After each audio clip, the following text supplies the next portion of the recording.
आज मीठे बाबा कहते हैं अव्यक्त मुरली में हमारी मुरली चल रही थी 24/2/1984। मुरली का सार था ब्राह्मण जन्म अवतरित जन्म। हम थोड़ा थोड़ा ले रहे हैं, मुरली काफ़ी बड़ी है तो हम थोड़ा ले रहे ताकि उसमें मज़ा आता है। छोटा सा सुनने से याद भी रहता है, उसी दिन उसके ऊपर चिंतन करना आसान होता है, इसलिए हम ये मुरली, अब ये हमारा तीसरा पार्ट होगा इसका। तो ये मुरली के अंतर्गत बाबा ने अपने को कल इशारा दिया था, बच्चे क्या है, क्या करना है, बहुत युक्ति युक्त एक एक शब्द बोलना है। योग युक्त और युक्ति युक्त दोनों ही साथ साथ चले। कई योग में बहुत आगे जाने का करते, लेकिन कर्म में फिर युक्ति युक्त नहीं बनते। लेकिन कर्म भी युक्ति युक्त और योग युक्त अवस्था में होना चाहिए, दोनों का बैलेंस हो। किसमें? ब्राह्मण जीवन ही क्या है, सार मुरली का अवतरित जन्म है। हम भगवान के अवतार है तो भगवान का कार्य करने के लिए निमित्त हो गए हैं। तो दोनों का बैलेंस हो, योग युक्त की निशानी ही है। योग युक्त जो अवस्था होगी उसकी निशानी है युक्ति युक्त भी होगा। कार्य भी निकालेगा लेकिन दुनियाई वे से नहीं निकालेगा। गुणों का ही मदद लेके, दूसरे के अंदर की बुराई भी दिखाई दे रही है, कमी कमज़ोरी दिखाई दे रही, फिर भी बहुत स्मार्टली युक्ति युक्त उसको पास भी करेगा और खुद का जमा करेगा, घाटा नहीं करेगा विकर्म करके। ऐसे योग युक्त और युक्ति युक्त ही करना है हर चीज़ को।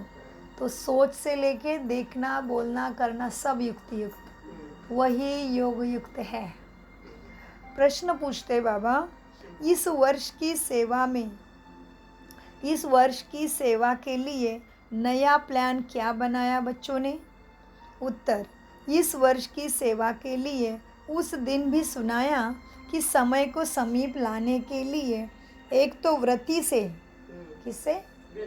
मनसा है ना, एक तो व्रती से वायुमंडल शक्तिशाली हो, कर दिया ऐसे, यह सो के प्रति अटेंशन, और दूसरा औरों की सेवा करने के लिए विशेष ऐसी आत्माएं निकालो जो समझे कि सचमुच शांति की विधि यहाँ से ही मिल सकती है। ऐसी आत्माएं निकालो।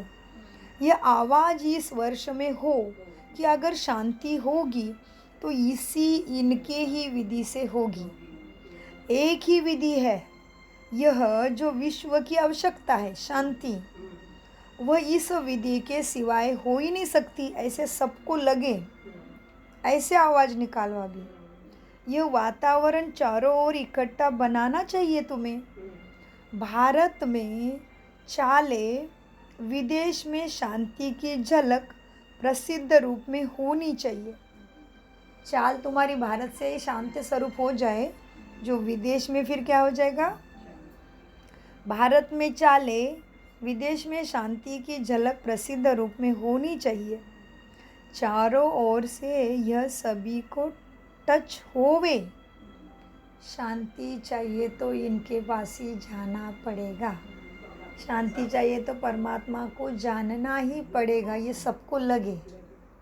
हाँ, तो आकर्षण हो, तो यथार्थ स्थान यही है, यही है, सबको लगे। इसलिए बाबा कहते हैं ना, हर कोई कहेगा मेरा बाबा।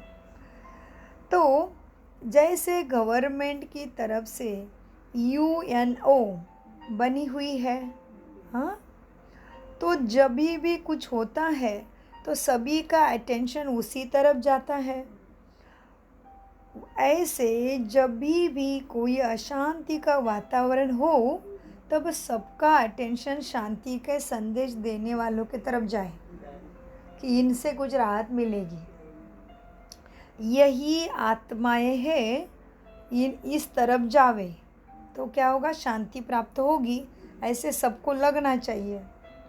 अनुभव करे कि अशांति से बचने का यही एक स्थान है जहाँ पनाह ली जा सकती है। जहाँ पनाह ली जा सकती है। इस वर्ष यही वायुमंडल बनाना चाहिए। क्यों?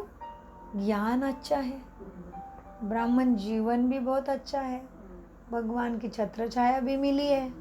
तो अज्ञान जी, कोई खर्चा नहीं है, घर बैठे मन बुद्धि, तकलीफ नहीं जी, भटकन नहीं है, कुछ नहीं है, ज्ञान की ज्योति खुली है, बस हो गया।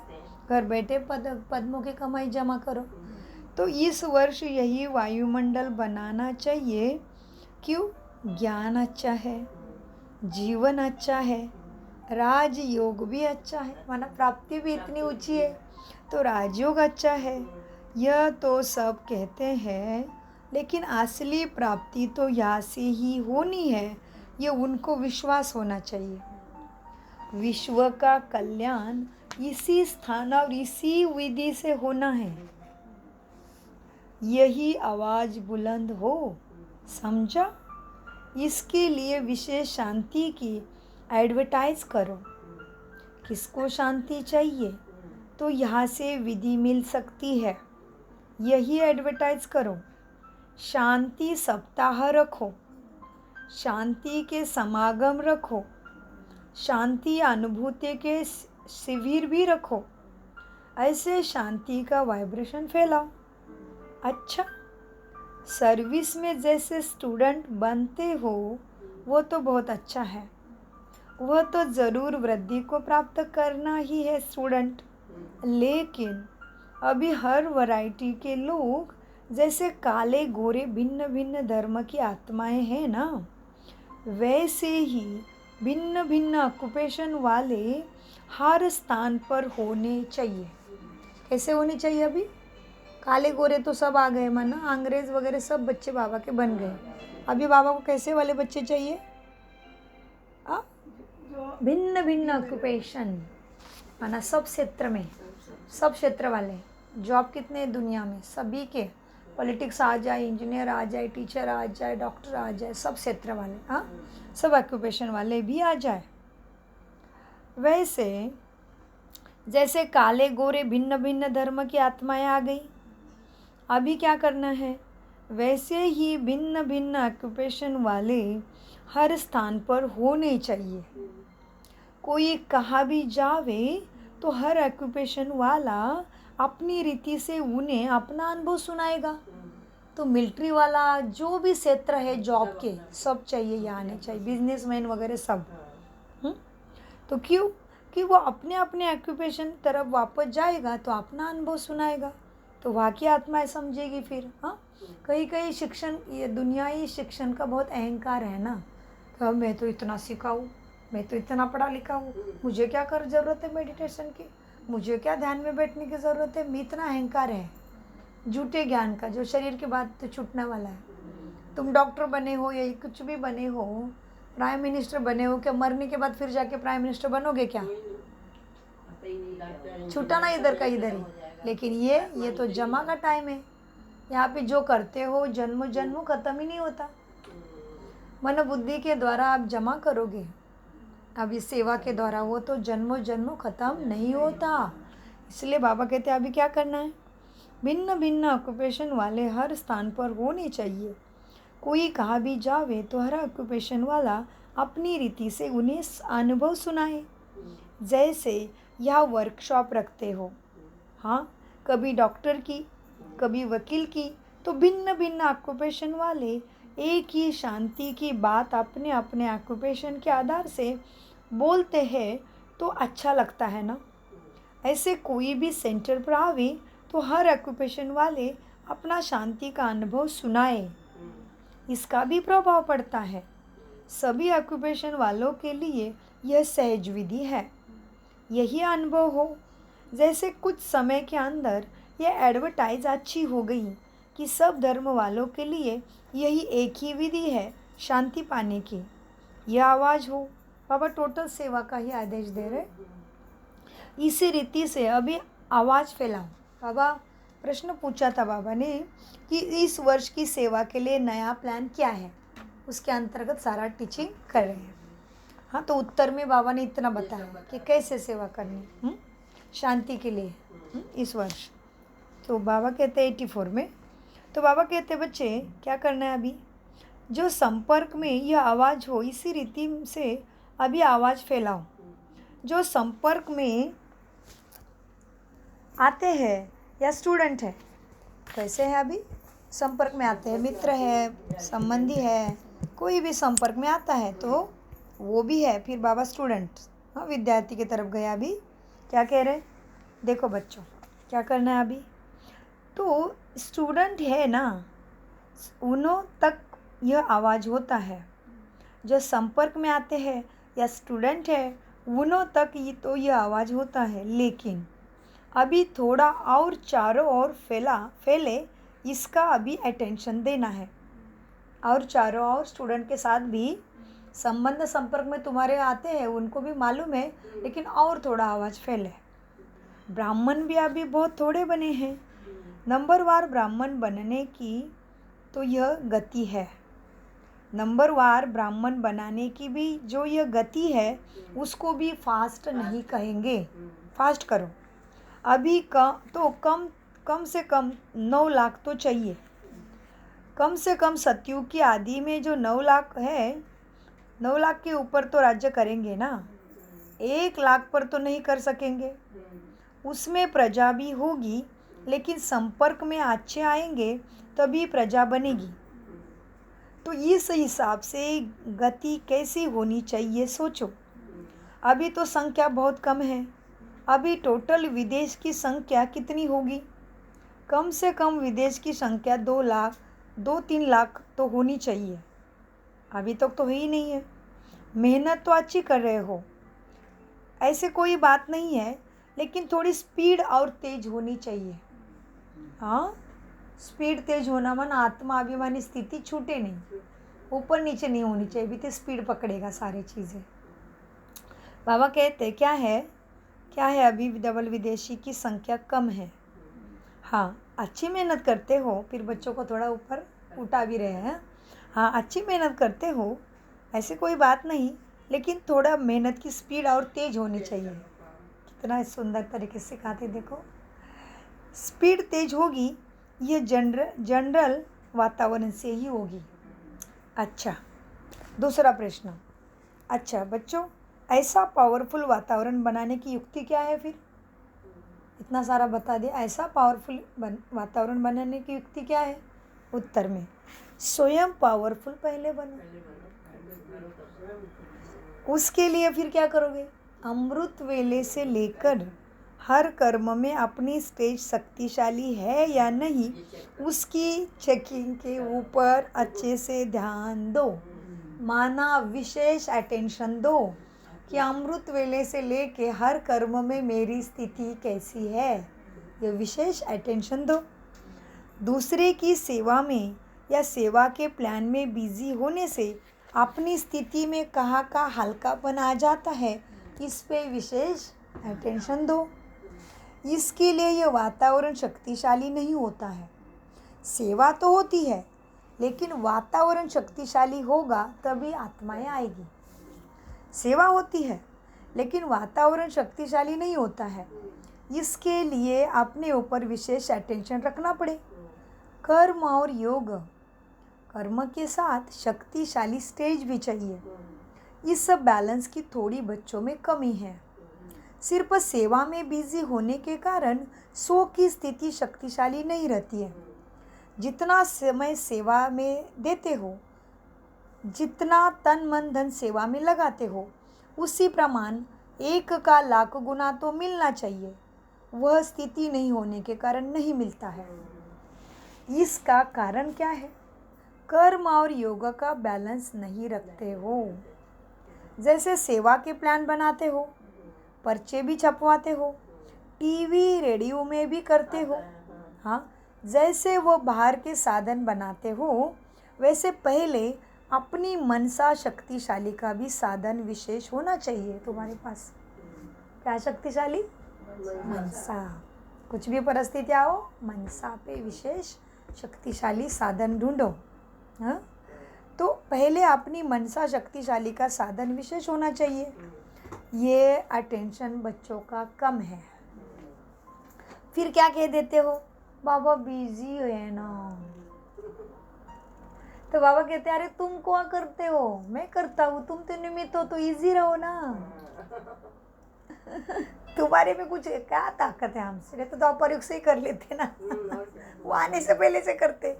हाँ, फिर क्या कहते हो बच्चे, फिर कह देते हो बिजी रहे बाबा, इसलिए थोड़ा सा मिस हो गया, अटेंशन भूल गया। हाँ, फिर डबल फायदा नहीं हो सकता। एक्सक्यूजेस दे देंगे बाबा को, एक्सक्यूजेस दे देंगे तो डबल फायदा भूल जाओ। फिर एक ही फायदा, तन लगाया तो तन का मिलेगा थोड़ा सा, लेकिन जमा आगे के लिए नहीं हुआ। प्रश्न, तन लगा दिया तो तन थोड़ी देर फिट रहेगा, कुछ भी दर्द होगा तो भी भासेगा नहीं, लेकिन आगे के लिए तो खाली ही फिर हो गए, तो कहावत फिर पूरी हो जाएगी। जो कहावत ब्राह्मणों के पास आके जुट हो जाती है, क्या खाली हाथ आए थे खाली हाथ जाना है? नो, खाली हाथ आए थे, भरतू होके जाएंगे ब्राह्मण, भरतू होके जाएंगे जी। तो फिर प्रश्न पूछते बाबा। हाँ, चलो बच्चे, और क्या है, कई ब्राह्मण आत्माओं पर भी ईविल सोल्स का प्रभाव पड़ जाता है। किसका प्रभाव पड़ा? ईविल सोल, बुरी आत्माएं बाहर की। कई ब्राह्मण आत्माओं पर भी ईविल सोल्स का प्रभाव पड़ जाता है। उस समय क्या करना चाहिए? उत्तर, इसके लिए सेवा केंद्र का वातावरण बहुत शक्तिशाली सदा रहना चाहिए, तभी ईविल सोल एंटर नहीं करेंगे तुम्हारे आसपास भी और सेवा केंद्र पे भी। क्या करना पड़े? कितनी गहरी बात है, क्योंकि ये तो बहुत मुश्किल वाला चीज़ है कि पता ही नहीं चलता है दुश्मन आत्मा हमारे ऊपर एंटर कर लिया। तो बाबा ने क्या कहा, कई ब्राह्मण आत्माओं पर भी ईविल सोल्स का प्रभाव पड़ जाता है।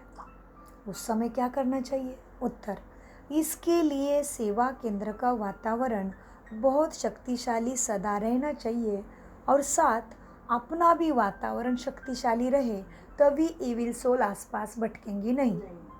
फिर ये ईविल स्पिरिट कुछ नहीं कर सकती है, यह मन को पकड़ती है।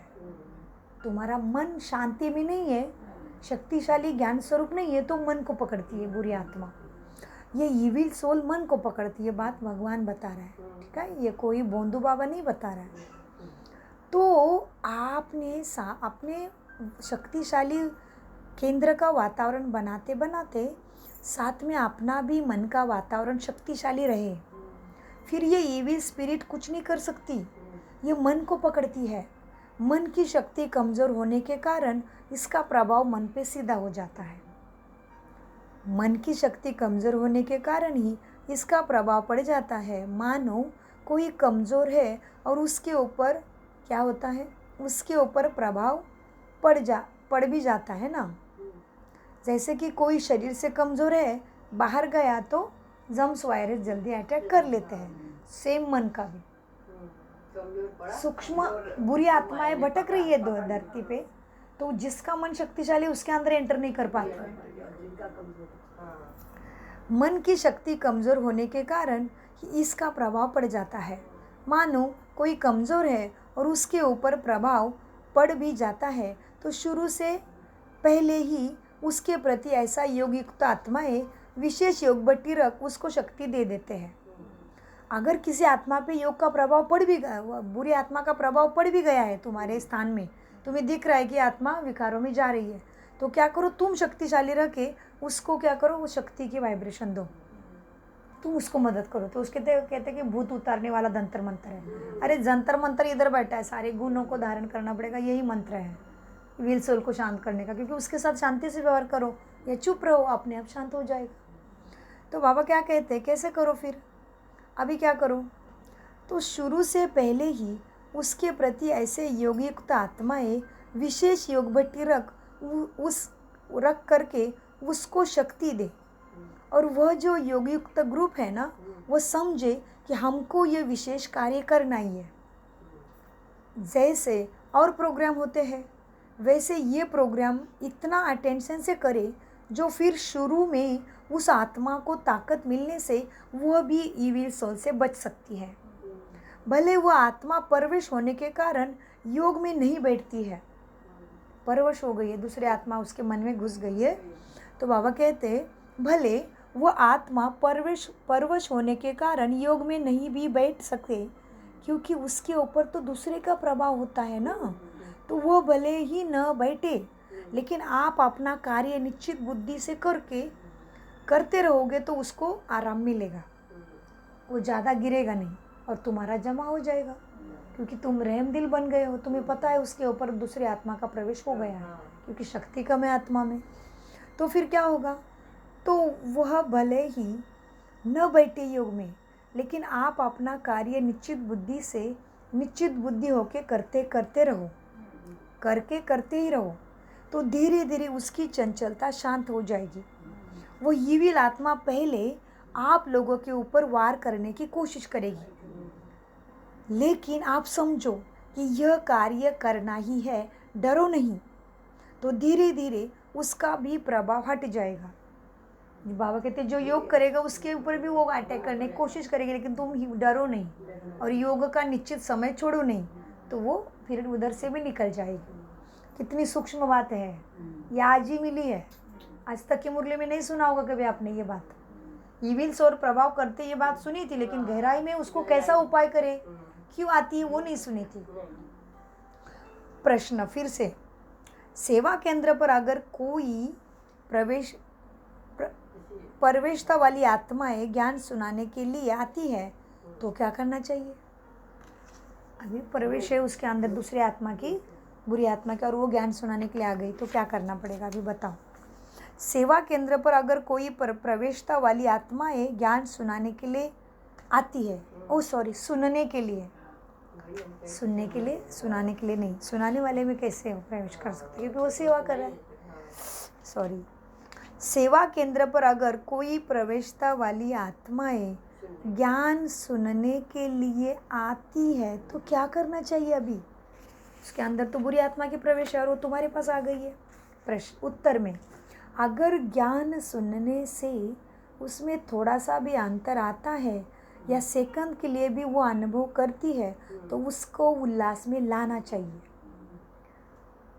कई बार आत्माएं थोड़ा सा ठिकाना न मिलने के कारण भी आपके पास आती है, बदलने के लिए आई है वो, या तुमसे वैसे पागलपन में जहाँ बाबा क्या कहते हैं, वो आत्मा को कहीं रास्ता नहीं मिल रहा है, इसलिए बदलने के लिए, शांति प्राप्त करने के लिए तुम्हारे पास आई है। हाँ, तो थोड़ा सा ठिकाना न मिलने के कारण भी आपके पास आती है। क्यों? बदलने के लिए आया है, या वैसे ही पागलपन में जहाँ रास्ता मिला आ गया है। यह तुम्हें परखना चाहिए, क्योंकि कई बार ऐसे पागल होते हैं जो जहाँ भी देखेंगे दरवाज़ा खुला है वहाँ जाएंगे, होश में नहीं होते हैं। तो ऐसे भी कोई आएंगे, लेकिन उसके पहले तुम्हें परखना होगा, नहीं तो उसमें टाइम वेस्ट हो जाएगा तुम्हारा। बाकी कोई अच्छे लक्ष्य लेकर आए हैं, परवश है, तो उसको शांति देना आपका काम है। लेकिन ऐसे आत्माओं को कभी भी अकेले में अटेंड नहीं करना। दूसरी भी ब्राह्मण तुम्हारे साथ चाहिए, लेकिन नहीं तो तुम्हारे ऊपर फिर ओवरकम करेगी वो आत्मा। लेकिन ऐसे आत्मा को कभी भी अकेले में अटेंड नहीं करना। कुमारी कोई ऐसा आत्मा को अकेले में अटेंड ना करे, क्योंकि कुमारी को अकेला देख पागल का पागलपन और निकलता है। इसलिए ऐसी आत्माएं अगर समझते हो योग्य है तो उन्हें ऐसा टाइम दो जिस टाइम में तुम 2-3 जन केंद्र पे हो। ऐसे आत्मा को कैसा टाइम दो, तुम 2-3 ब्राह्मण हो, कभी वो तुम्हारे पास फिर आएगा नहीं। अकेले नहीं होना चाहिए। ऐसा टाइम दो उस पागलपन की आत्मा को जिस टाइम 2-3 और हो, और कोई जिम्मेवार भी, कोई बुजुर्ग भी हो, उस टाइम अनुभवी भी हो उधर क्लास में, कोई जिम्मेवार कोई बुजुर्ग ऐसा हो तो उस समय उसको बुलाकर बिठाना चाहिए केवल, क्योंकि ज़माना बहुत गंदा है ना, और बहुत बुरे संकल्प वाले लोग आते हैं, इसलिए थोड़ा अटेंशन रखना भी ज़रूरी है। इसमें बहुत क्लियर बुद्धि आत्मा की चाहिए, तो तुरंत पहचान लोगे सामने वाले से धोखा है, तुरंत आप उसको भगा दोगे। इसी में बुद्धि बच्चों की क्लियर चाहिए। क्लियर बुद्धि होगी तो हर एक के वाइब्रेशन को तुम कैच कर सकोगे। क्लियर बुद्धि से वाइब्रेशन को कैच कर सकेंगे कि यह किस उद्देश्य से मेरे पास आया है। प्रश्न, आजकल किस किस स्थान पर चोरी और भय का वातावरण बहुत है? हाँ, क्या बाबा के पास आ रही न्यूज़ अभी? चोरी भी हो रही है और भय भी बहुत हो रहा है।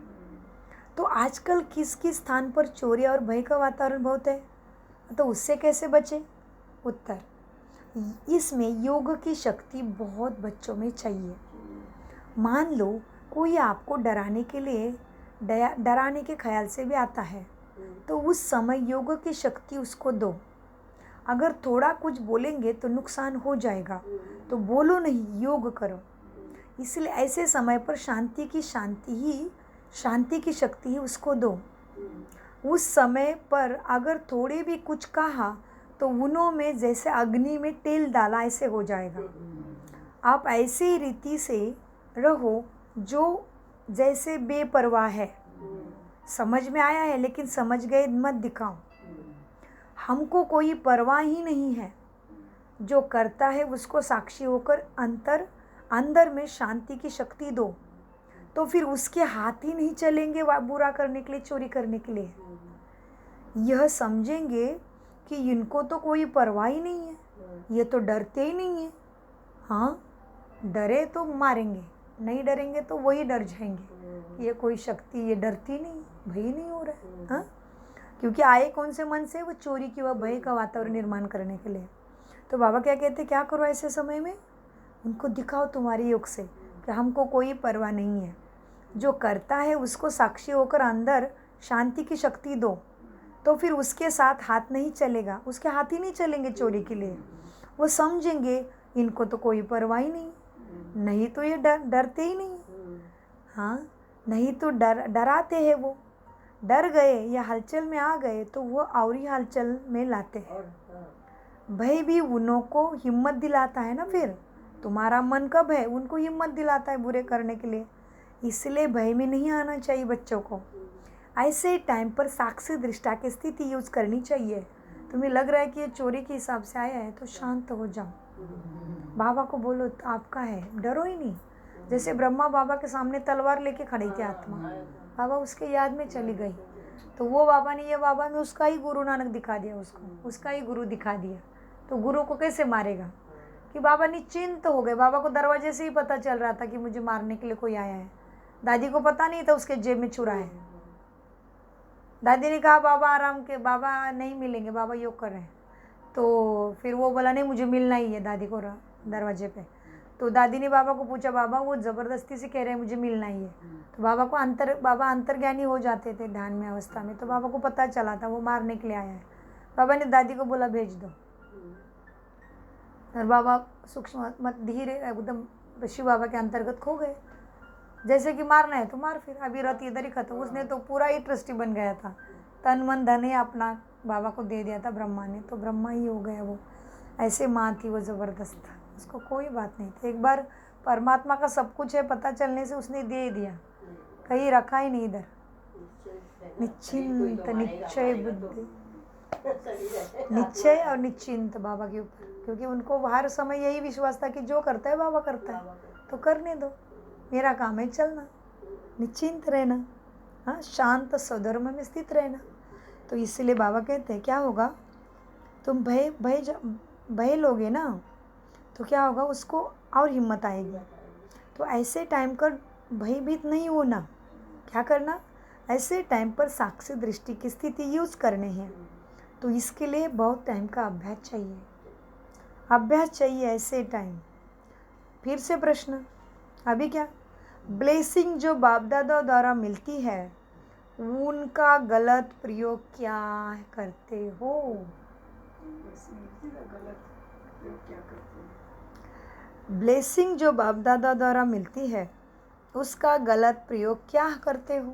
क्या होता है गलत प्रयोग? उत्तर, कभी कभी जैसे बाप दादा बच्चों को सर्विसेबल और अनन्य कहते हैं। कैसे बच्चे मेरे? अनन्य बच्चे, माना उनके जैसा दूसरा कोई है ही नहीं, इतने कमाल के बच्चे हैं। तो कभी कभी बाबा जैसे बाप दादा बच्चों को सर्विसेबल या अनन्य कहते हैं या कोई विशेष टाइटल भी देते हैं, तो उस टाइटल को मिसयूज़ कर लेते हैं। समझते हैं मैं तो ऐसा बन ही गया, मैं तो ऐसा बन ही गया हूँ, मैं तो हूँ ही ऐसा, ऐसा समझकर अपना आगे का पुरुषार्थ छोड़ देते हैं, अलबेले बन जाते हैं। इसको कहते हैं वरदान का मिसयूज़। इसको कहते हैं मिसयूज़, अर्थात गलत प्रयोग। अपनी ही गति को रोक दिया। हाँ, क्योंकि जो बाप दादा वरदान देते हैं उस वरदान को स्वयं के प्रति और सेवा के प्रति लगाना होता है। लगाना यह है सही रीति से वरदान को यूज़ करना, और अलबेला बन जाना यह है वरदान का मिसयूज़ करना।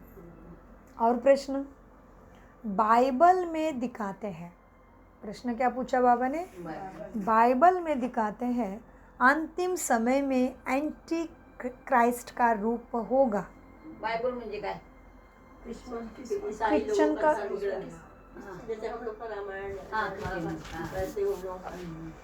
वैसे हमारा गीता है एक, उसके बाल बच्चे रामायण महाभारत। प्रश्न बाइबल में दिखाते हैं अंतिम समय में एंटी क्राइस्ट का रूप होगा। इसका रहस्य क्या है? एंटी क्राइस्ट मानो। उत्तर में एंटी क्राइस्ट का अर्थ है उस धर्म के प्रभाव को कम करने वाले। आजकल देखो उसी क्रिश्चियन धर्म में क्रिश्चियन धर्म वालों की वैल्यू कम समझते हैं। हाँ, बाबा के बच्चे भी बनेंगे, फिर वो अंग्रेज बन के लड़ेंगे नहीं हमारे साथ। तो ये तो हो ही रहा है, 140 देशों की आत्माएं आ गई, उनका धर्म उन्हें छोड़ दिया, मन से हो गया।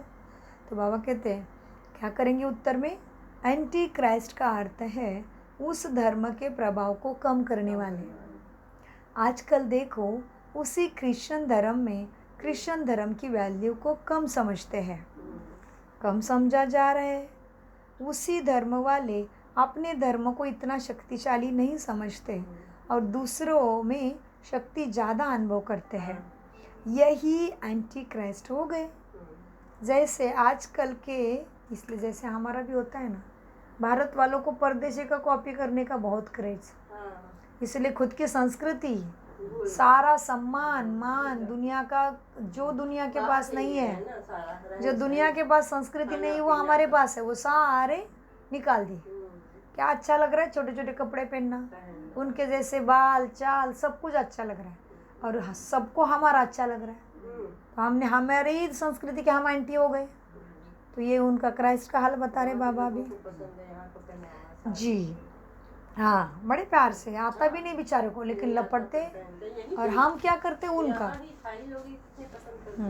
और हमारे इधर कुछ भी हो जाए, पति पत्नी ऑनेस्ट रहते थे एक दूसरे के साथ, कुछ भी हो जाए एक ही तू ही मेरा पति, पति ही सब कुछ है। और फिर आगे जाके हालत देखो कितनी बुरी, जैसे यहाँ पे रोज पत्नी बदलते हैं। तो उसी तरह से बाबा कहते बच्चों, उस धर्म वाले अपने धर्म को इतना शक्तिशाली नहीं समझते और दूसरों में शक्ति ज़्यादा अनुभव करते हैं। यही एंटी क्राइस्ट हो गए। जैसे आजकल के कई पादरी ब्रह्मचारी को महत्व नहीं देते और उन्हों की गृहस्थी बनाने की प्रेरणा देनी शुरू कर दी है। खुद पादरी माना वही पोप और सब कुछ, और पादरी दूसरे भी लोग हैं जो भगवान का ही कार्य करते हैं, ब्रह्मचारी रहते हैं।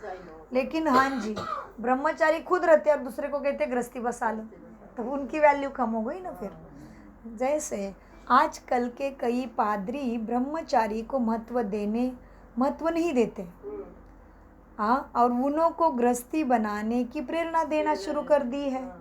तो यह क्या हुई? उस धर्म वाले जैसे एंटी क्राइस्ट हुए, है ना। तो आप भी शांति को, शक्ति को, प्रेम को नहीं यूज करते हो, तुम भी एंटी देवी देवता हो गए, एंटी ब्राह्मण हो गए, विपरीत कर रहे हो। तो महत्व तुम्हारा कैसे बढ़ सकता है? नहीं बढ़ेगा। तो कमाई कुछ भी नहीं। तो ब्राह्मण सो अवतारी आत्मा का तुमने अपमान कर दिया। तुम गुणों के अंदर रह के व्यवहार नहीं करते हो तो तुम एंटी ब्राह्मण हो, अवतरी जन्म वाले नहीं, जन्म मरण के चक्र में फंसने वाले बनोगे। लेकिन मुझे बनना है देवी देवता, अमर अविनाशी, भाग्य भी और जन्म भी। सतयुग में मरेंगे क्या? अकाली मृत्यु होगा क्या सतयुग में? एवं अभी भी योग अवस्था है तो पता चलेगा, अभी भी योगी आत्मा को पता चलेगा मुझे शरीर छोड़ना है। दादी को पता चला था, मम्मा को पता चला था, ब्रह्मा बाबा को पता था कि मेरी लाइट की बॉडी पूरी हो गई, मुझे 5 तत्वों का शरीर छोड़ना है। बाबा को पता चला था। जाने से पहले 8 दिन में कहीं कहीं दादियों को बाबा चलते टाइम लाइट ही चल रहा है दिख रहा था, बाबा ही नहीं दिखता था। कितने दादियों ने साक्षात्कार किया, लेकिन बाबा ने उनके पास जाके उनको ऐसे दृष्टि दी कि बोले नहीं तो दूसरे बच्चे हड़बड़ी में आके बाबा का पुरुषार्थ में ये करेंगे, रोक लगा देंगे, पकड़ लेंगे बच्चे संकल्प से। बाबा एकदम दृष्टि दे के जा रहा था तो भी बच्चों का ऐसा स्टेबल रखा था कि बाबा को दूसरे के विचार डिस्टर्ब ना करे ऊपर जाते टाइम। बाबा ने पता ही नहीं चलने दिया बच्चों को कि बाबा बाय करके बाबा ने किस तरह से शब्द बोला उसी दिन भी। और पहले ही 2 दादियों को बाबा आता है तो लाइट दिखती थी, तो बाबा उनके पास जाके इतनी शक्ति देता था उसको, ये आत्मा किसी को बोल ही नहीं पाए, नहीं तो हड़बड़ में आ जाएंगे बच्चे। अगर बच्चे हड़बड़ में आएंगे, पता चला कि ब्रह्मा बाबा का 5 तत्वों का शरीर छूटने वाला है, तो बच्चे सोच शुरू करेंगे, वही सोच बाबा को डिस्टर्ब करेगी। इसलिए बाबा ने अंत तक पता ही नहीं चलने से, दादी सामने बैठी, दादी को नहीं पता चला बाबा शरीर छोड़ रहा है, हाथ में हाथ दिया, आंखें बंद, इतना स्मूथ अपना बना लिया। गुलजार दादी ने भी ऐसे ही किया।